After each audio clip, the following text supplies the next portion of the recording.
Saudara. Haleluya. Haleluya. Di luar haleluya. Di luar haleluya. Puji Tuhan. Selamat pagi saudara. Selamat kita beribadah kepada Tuhan.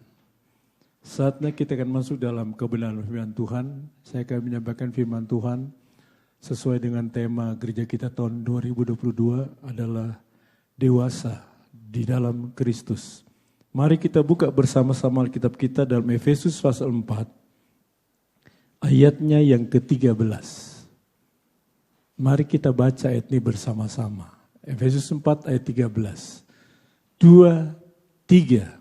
Sampai kita semua telah mencapai kesatuan iman dan pengetahuan yang benar tentang anak Allah, kedewasaan penuh dan tingkat pertumbuhan yang sesuai dengan kepenuhan Kristus. Puji Tuhan.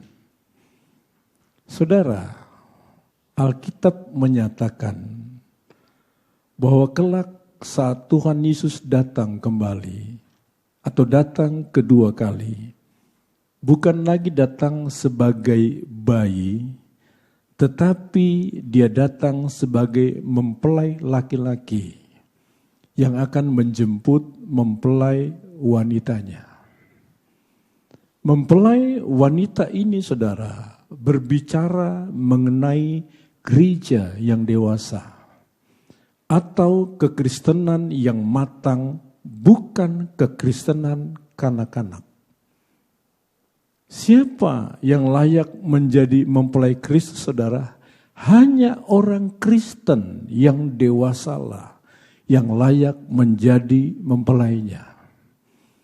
Kalau dia Kristen kanak-kanak, dia tidak akan layak menjadi mempelai Kristus.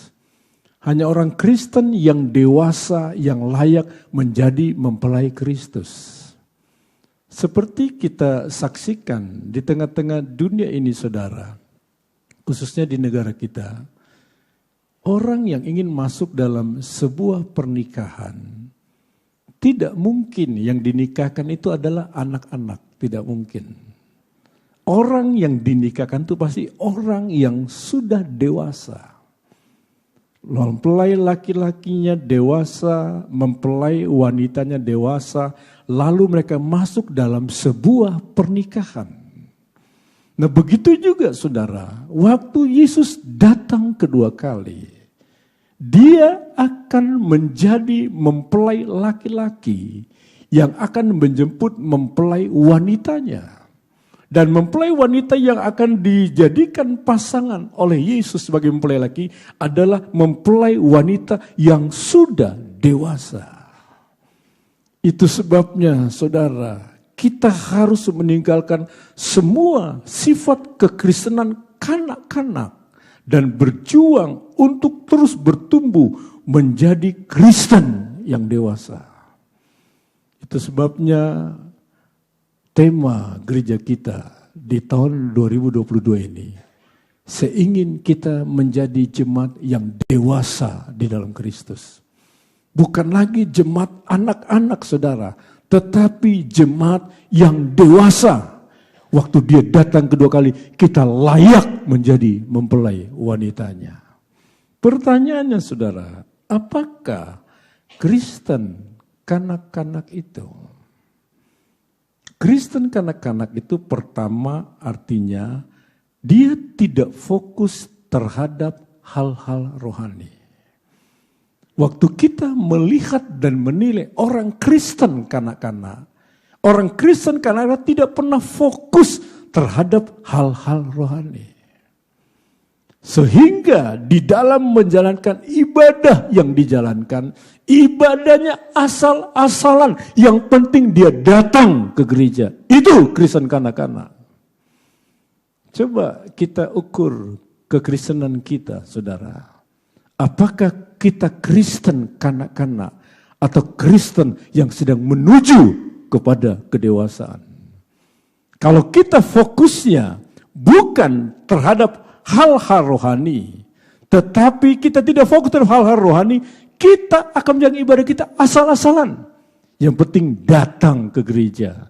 Gak enak kalau sampai tidak datang ke gereja. Lalu yang kedua, Kristen kanak-kanak saudara, imannya turun naik.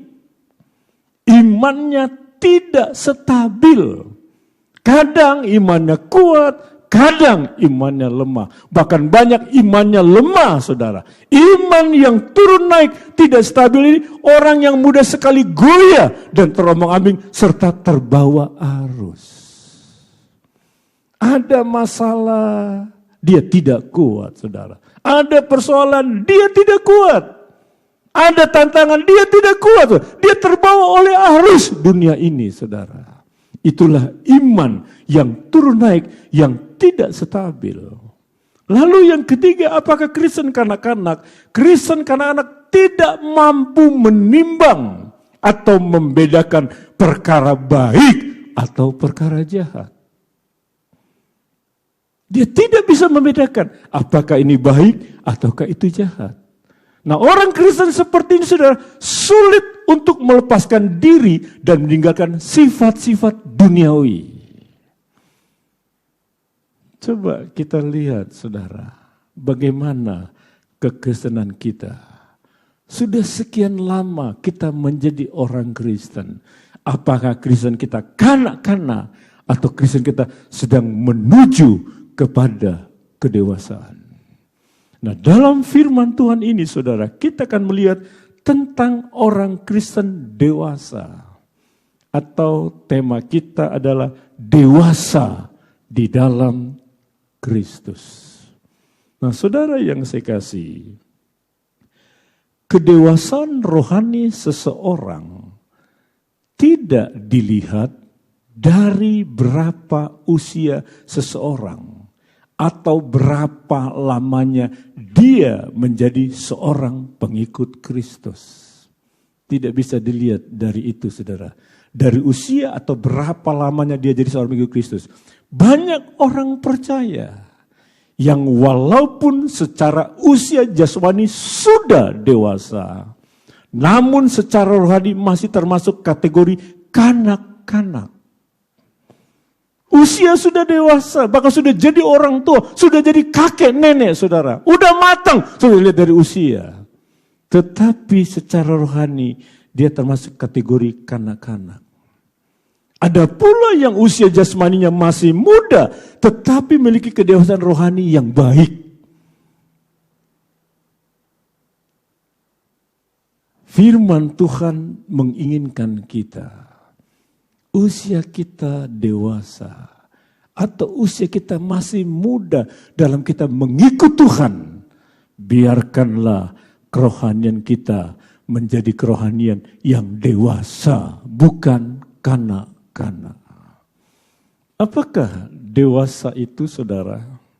Dewasa artinya saudara, secara jasmani, suatu keadaan yang sudah berkembang secara biologis dan semua organ-organ dalam tubuhnya sudah berfungsi. Ini secara jasmani dewasa. Sudah berkembang secara biologis. Semua organ-organ dalam tubuhnya sudah berfungsi. Itu orang yang sudah dewasa. Lalu secara usia, menurut KTP, sudah 17 tahun ke atas, itu orang dewasa. Saya pernah saksikan kepada jemaat, saya pernah nangani satu kasus saudara. Kasus seorang anak jemaat yang dibawa kabur oleh laki-laki. Dibawa kabur dia, lalu nggak tahu bagaimana di sana sudah dinikahkan secara muslim. Lalu ketahuanlah di satu kota ini dia ada di sana. Lalu orang tuanya ngomong sama saya, bagaimana saya harus menghadapi anak saya ini? Yuk kita ke sana. Saya pergi ke kota itu saudara. Saya ya seperti intelijen lah saudara. Saya cari tahu di mana rumahnya, lalu sampai ini dapat. Kami putar-putar, sewa mobil di sana, dapatlah rumahnya. Rumahnya di jalan ini, di gang ini, dan sebagainya. Lalu saya lapor dengan Polres di sana, saudara. Polres di sana, Pak, tujuan saya ke sini begini. Oh, Bapak lapornya di Polsek aja Pak, karena Polsek sana yang menangani. Saya datang ke Polsek itu saudara, saya ketemu Kapolseknya. Saya bicara, Pak, begini Pak, kami ini datang ingin menjemput anak kami yang dibawa kabur oleh laki-laki di tempat ini dan tempat rumahnya di sana. Dan tolong nanti Pak, berikan kami perlindungan sampai nanti kami bawa anak ini sampai di bandara Pak, kawal kami. Sampai kami naik pesawat udah selesai kawalan Bapak. Oh gitu ya, iya. Lalu dia sampaikan begini sama saya. Pak, anak Bapak umur berapa? Saya tanya sama orang tua, umur berapa? 21 tahun. Saya mau katakan sama Bapak ya, undang-undang perkawinan kita Pak, kalau sudah 17 tahun ke atas itu sudah dewasa. Dan dia bisa menentukan jalannya sendiri dan keputusannya sendiri. Kalau nanti dia dibawa ke sini Pak, lalu dia jawab, dia mau sendiri bagaimana Pak? Lalu saya bilang sama orang tuanya, bagaimana ini? Yang mau diapain katanya? Akhirnya dipanggil lah saudara. Anaknya yang perempuan sama laki-lakinya saudara. Ditanya di situ di Polsek, datang keluarga besar saudara. Ya seperti mengancam lah keluarga besar daripada laki-laki itu. Lalu ditanya sama Kapolsek ini, Nak, anak kabur ke sini karena siapa? Apa dibawa kabur atau keinginan sendiri? Keinginan sendiri. Waduh saudara, keinginan sendiri. Saya mau sendiri sama dia. Saya bilang sama bapaknya, lihat, jawab, dengar. Jawab, dengar. Nggak bisa apa-apa saudara, nggak bisa apa-apa. Tapi dari pengalaman itu saudara, saya tidak takut kawinin siapa aja. Mau muslim kayak, mau budak kayak, saya kawinin dia. Kalau udah 17 tahun ke atas. Karena saya punya pengalaman. Kalau orang 17 tahun ke atas, nggak ada saudara pelanggaran kita, ngawinin dia. Saya berani, setelah saya punya pengalaman itu saya berani, siapapun saya hadapi. Waktu saya nikahkan di sini kan, yang orang muslim perempuannya kan, ada keluarganya itu di Polda Sumatera Selatan ngancem kan. Saya hadapin, saya bilang, temuin dia sama saya. Nggak berani dia saudara, AKBP pangkatnya, nggak berani dia. Kenapa? Karena dia tahu anaknya udah dewasa. Nggak bisa dia. Saya hadapin, saya bilang, temuin dia sama saya. Nggak berani dia datang saudara. Saya kawinin anaknya saudara, secara Kristen. 17 tahun ke atas itu sudah dewasa. Nah secara rohani saudara, apakah dewasa secara rohani? Efesus pasal 4 ayat 13 menulis pertama telah mencapai kesatuan iman. Itu dewasa secara rohani. Yang kedua, pengetahuan yang benar tentang anak Allah. Dan yang ketiga, kedewasaan penuh dan tingkat pertumbuhan yang sesuai dengan kepenuhan Kristus. Itu dewasa. Nah kita akan lihat dewasa secara rohani. Atau sesuai dengan tema gereja kita, dewasa di dalam Kristus. Nah, ada 3 arti dewasa di dalam Kristus, saudara. Yang tadi saya katakan, pertama, orang yang dewasa di dalam Kristus, dia telah mencapai kesatuan iman. Ini orang yang dewasa, dia sudah mencapai yang namanya kesatuan iman. Kesatuan iman itu berbicara tentang keyakinan, saudara. Keyakinan yang berkaitan dengan dasar-dasar iman Kristen. Sebab iman timbul dari pendengaran atas firman Tuhan. Nah, kesatuan iman terjadi, saudara, bila kita semua beriman kepada Tuhan Yesus Kristus sebagai satu-satunya juru selamat. Dan meyakini Alkitab sebagai firman Tuhan tanpa salah. Waktu kita dikatakan orang Kristen dewasa, berarti kita telah mencapai kesatuan iman kita. Iman yang hanya percaya kepada Yesus Kristus, satu-satunya juru selamat.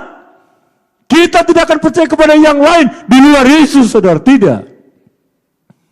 Apalagi kepada dukun-dukun, kepada berhala. Tidak, saudara. Kesatuan iman dicapai waktu dia percaya satu-satunya Yesus Kristus adalah juru selamat. Tidak ada yang lain. Kalau ada orang yang coba membelokkan kita dengan keyakinan, jangan kita terima. Kenapa? Itu bukan kesatuan iman.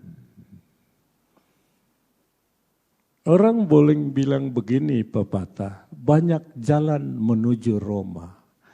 Tapi semua kan tujuannya satu. Seringkali ini dipakai peribahasa ini dengan hubungan antar agama, saudara. Oke lah, boleh peribahasa dipakai. Tetapi bicara keyakinan, tidak. Waktu kita Kristen dewasa, satu-satunya juru selamat adalah Yesus Kristus. Inilah yang kita imani. Waktu kita menuju menjadi orang Kristen yang dewasa, kita mencapai yang namanya kesatuan iman. Kisah 4 ayat 12, coba tampilkan. Saya bacakan. Dan keselamatan tidak ada di dalam siapapun juga selain di dalam Dia. Sebab di bawah kolong langit ini tidak ada nama lain yang diberikan kepada manusia yang olehnya kita dapat diselamatkan. Ingat ini saudara, di bawah kolong langit ini, di mana kita hidup di tengah-tengah dunia ini, tidak ada nama lain yang diberikan kepada manusia yang olehnya kita dapat diselamatkan. Siapapun nama dia, saudara. Siapa namanya? Yesus. Orang yang dewasa telah mencapai kesatuan iman seperti ini. Satu-satunya juru selamat yang membawa keselamatan hanya ada di dalam Yesus. Dan saya hanya beriman kepada Tuhan kita, Yesus Kristus. Jaga anak-anakmu, saudara. Jangan sampai dia berhubungan dengan orang yang tidak percaya. Putuskan sekarang juga kalau kita berhubungan dengan orang yang tidak percaya. Jangan dibawa perasaan, saudara. Pacaran jangan dibawa perasaan. Perasaan mah gak enak. Aduh gimana ya, saya sudah cinta sama dia. Tapi kalau bicara keselamatan, tolak itu saudara. Tolak. Orang Kristen yang dewasa, dia tidak akan mau berpasangan dengan orang yang tidak seimbang. Terang bersatu dengan terang. Gak mungkin terang dengan gelap. Gak mungkin, saudara. Itu sebabnya, saudara, tujuan akhir orang tua bagi anak-anaknya, setelah dia selesaikan anak-anaknya dari TK, SD, SMP, SMA, perguruan tinggi, dapat gelar sarjana, S1, S2, S3, belum selesai, ada satu lagi, dia masukkan anaknya dalam sebuah pernikahan. Baru selesai tugas orang tua. Nah, waktu dia menikah itu menentukan apakah anak kita sudah dewasa secara rohani atau masih anak-anak. Waktu dia pilih bukan pasangan yang tidak siap, dia belum dewasa, saudara.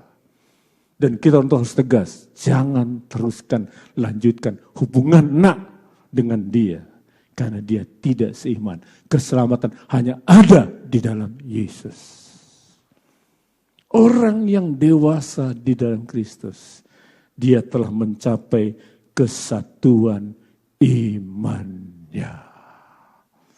Kedua, saudara, apakah dewasa di dalam Kristus? Yang kedua, dia punya pengetahuan yang benar. Pengetahuan yang benar tentang anak Allah.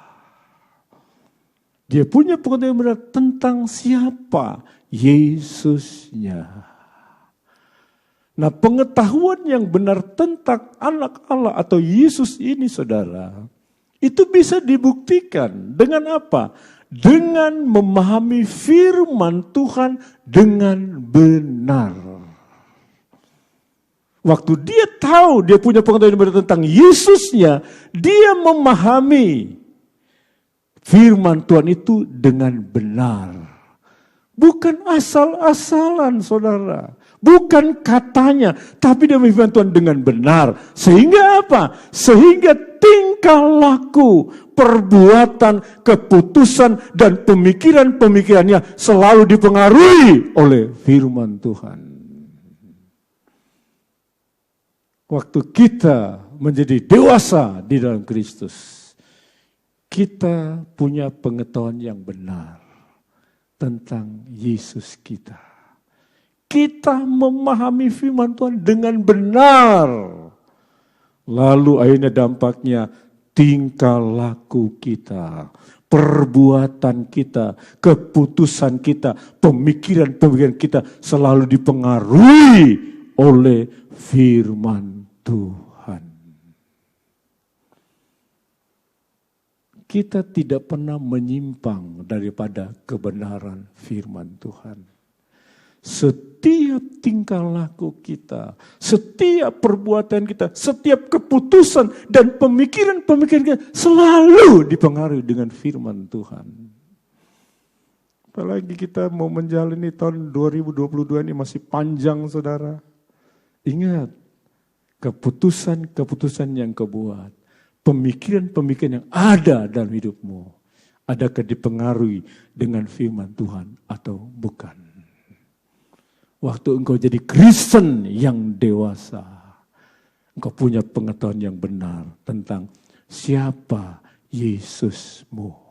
Kau akan memahami firman Tuhan dengan benar di dalam kehidupanmu. Ibrani 11 ayat 6, apa yang dikatakan di sana? Tampilkan. Tetapi ayat 6, jangan 16 ya, enggak ada itu ayat 6. Media sosial tolong Ibrani 11 ayat 6. Tetapi tanpa iman tidak mungkin orang berkenan kepada Allah. Sebab barang siapa berpaling kepada Allah, ia harus percaya bahwa Allah ada dan bahwa Allah memberi upah kepada orang yang sungguh-sungguh mencari Dia. Perhatikan ini, saudara. Kalau kita punya pengetahuan yang benar tentang Yesus, tanpa iman tidak mungkin orang berkenan kepada Allah. Kita harus pahami ini, saudara. Kalau kita nggak punya iman, kita tidak akan berkenan kepada Tuhan. Sebab barang siapa yang berpaling kepada Yesusnya, dia harus percaya Yesus itu ada, bukan samar-samar. Yesus itu ada. Waktu kita mencari Dia, Dia akan beri upah kepada yang sungguh-sungguh mencari Dia. Setiap kita datang beribadah, kita sedang mencari Tuhan. Ada berkat Tuhan? Ada, saudara. Ada. Kehadiran Tuhan dalam setiap ibadah, itu memberkati kita. Memberikan kekuatan kepada kita. Itu bukti bahwa Yesus kita itu ada, saudara, ada. Itu sebabnya, saudara, jadilah orang Kristen. Bukan Kristen kanak-kanak, tetapi Kristen yang dewasa. Dewasa di dalam Kristus. Yang ketiga, saudara, apakah dewasa dalam Kristus? Yang ketiga, kedewasaan penuh dan tingkat pertumbuhan yang sesuai dengan kepenuhan Kristus. Waktu orang Kristen itu dikatakan orang Kristen yang dewasa, berarti dewasanya itu penuh.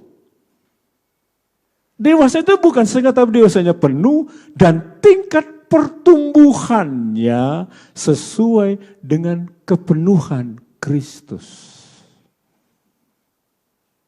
Dewasanya bukan setengah tapi penuh. Dan tingkat pertumbuhannya sesuai dengan kepenuhan Kristus. Bagaimana kita bisa membuktikan bahwa kita dewasa dalam Kristus, dewasa kita penuh, tingkat penuhan kita sesuai dengan kepenuhan Kristus, itu bisa dibuktikan saudara. Dengan apa? Dengan semua pola pikir kita mencontoh pola pikir Kristus, serta memiliki karakter seperti Kristus. Ini yang namanya dewasa penuh, tingkat penuh sesuai dengan kepenuhan Kristus. Pola pikir yang kita lakukan dalam hidup ini mencontoh pola pikir Kristus, bukan pendeta, saudara, bukan. Bukan majelis jemaat, bukan orang lain, bukan pelayan Tuhan, bukan. Pola pikir kita mencontoh pola pikir Kristus, serta memiliki karakter seperti Kristus. Kalau kita ngikutin pendeta, saudara, bisa salah pendeta itu. Bisa berbuat salah pendeta. Kalau kita bisa salah, saudara.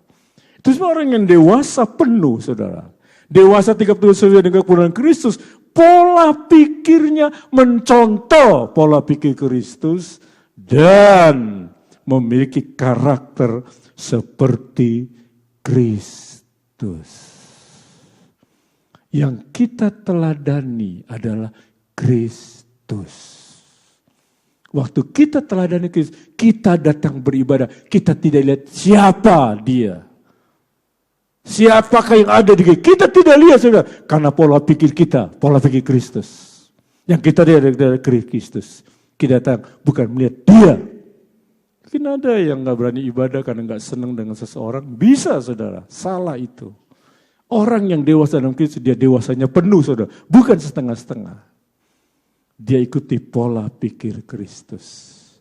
Dan dia memiliki karakter seperti Kristus. Kristuslah yang menjadi contoh dan teladan di dalam hidup kita. Dan Kristus tidak pernah memberikan contoh yang salah, tidak. Kristus tidak pernah meneladani yang salah, selalu contoh dan teladan adalah contoh dan teladan yang benar demi kebaikan kita. Inilah orang yang dewasa, saudara. Itu sebabnya belajarlah di tahun 2022 ini. Jadilah orang Kristen bukan kanak-kanak lagi, saudara, tapi Kristen yang dewasa. Ayat penutup Kolose 3 ayat 10 saya bacakan. Dan telah mengenakan manusia baru, perhatikan, telah mengenakan manusia baru yang terus-menerus diperbaharui untuk memperoleh pengetahuan yang benar menurut gambar kaliknya. Orang yang dewasa begini, dia kenakan manusia baru yang terus-menerus dibaharui. Bukan hari ini baru, besok jelek lagi, bukan. Hari ini baru, besok rusak lagi. Bukan. Manusia baru yang terus-menerus diperbaharui. Dan yang ikuti adalah pola Kristus, saudara. Pola Kristus. Itulah yang saya rindukan. Jemaat di tempat ini tahun 2022. Bukan jemaat kanak-kanak, tetapi jemaat yang bertumbuh dewasa. Nanti minggu depan saya akan lanjutkan dampak dewasa di dalam Kristus. Mari kita bangkit berdiri, saudara. Kita renungkan firman Tuhan yang kita dengar pagi hari ini.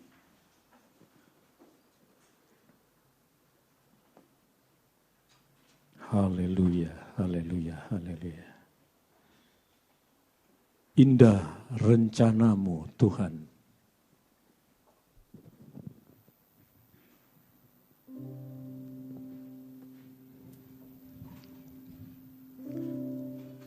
Indah rencanamu, Tuhan, di dalam hidupku.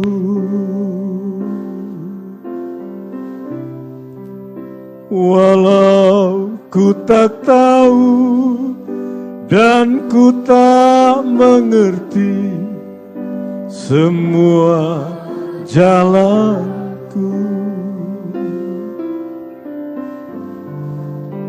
Dulu ku tak tahu, Tuhan, berat rasakan, hati menderita dan ku tak berdaya menghadapi semua. Kita ulangi lagi saudara dari pertama. Indah rencanamu Tuhan, indah rencanamu Tuhan. Haleluya, haleluya.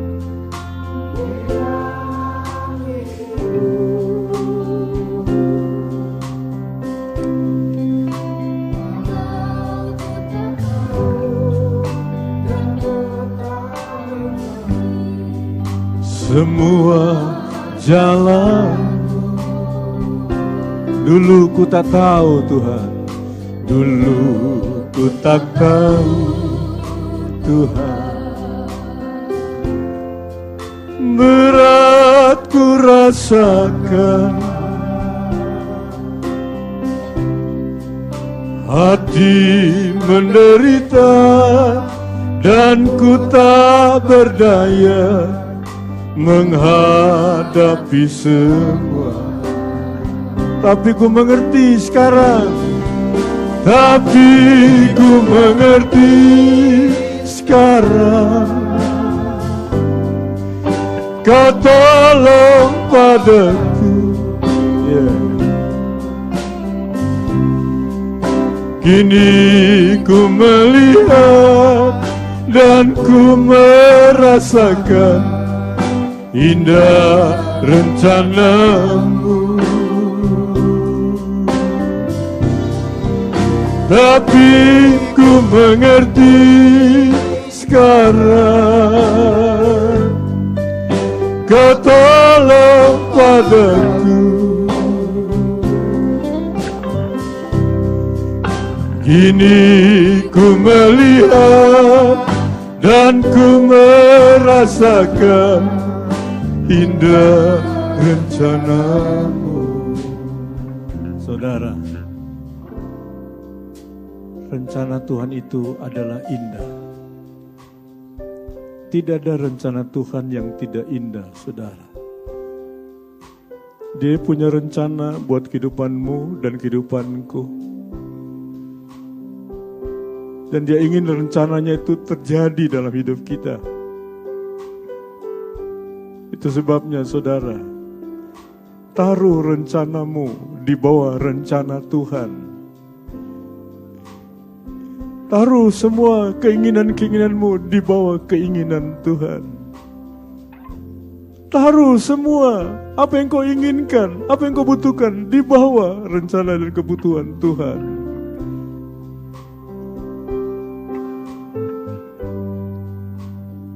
Dia ada di tengah-tengah kita pagi hari ini, saudara. Dia tidak lihat penampilan luarmu, tidak. Dia lihat isi hatimu pagi hari ini. Hati yang ingin dijamah, hati yang ingin diubah, hati yang ingin dipulihkan. Dia tahu, saudara. Pandang Yesusmu. Yesusmu ada di sebelahmu, ada di depanmu, ada di belakangmu. Tangannya terbuka buat engkau pagi hari ini. Dia ingin memberkati kehidupanmu, saudara. Sembah Yesusmu. Agungkan Dia. Kita angkat tangan kita menyembah Dia, saudara. Yesus, haleluya, haleluya, haleluya, Yesus. Inama kirala, mukatikara sa kagamu alalah, Yesus Tuhan. Yesus, Yesus, Yesus. Tapi ku mengerti sekarang,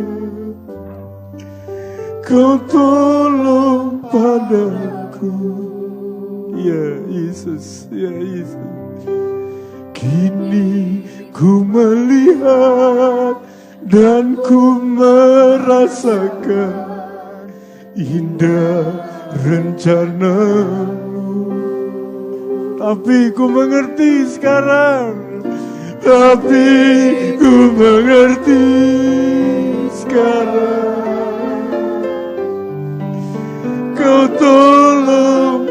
padaku. Yesus, Yesus, haleluya.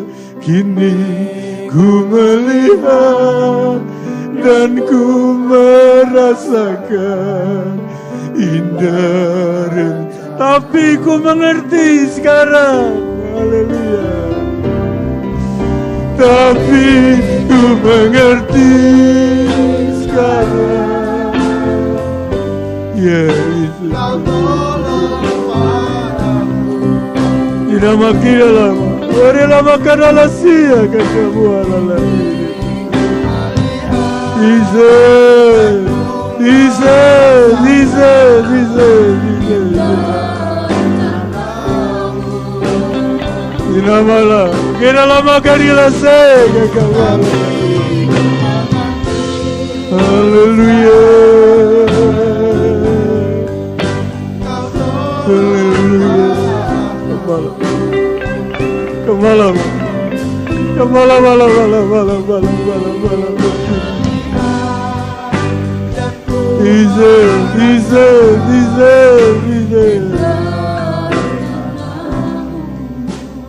Yesus, kita sembah Dia, saudara. Sembah dari hatimu, saudara. Dari isi hatimu yang terdalam, sembah Yesusmu, saudara. Nama kiralah bukanlah sega kamu Allah ini tuh. Dia mau menolongmu pagi hari ini, saudara. Karena itu rencananya buat kita.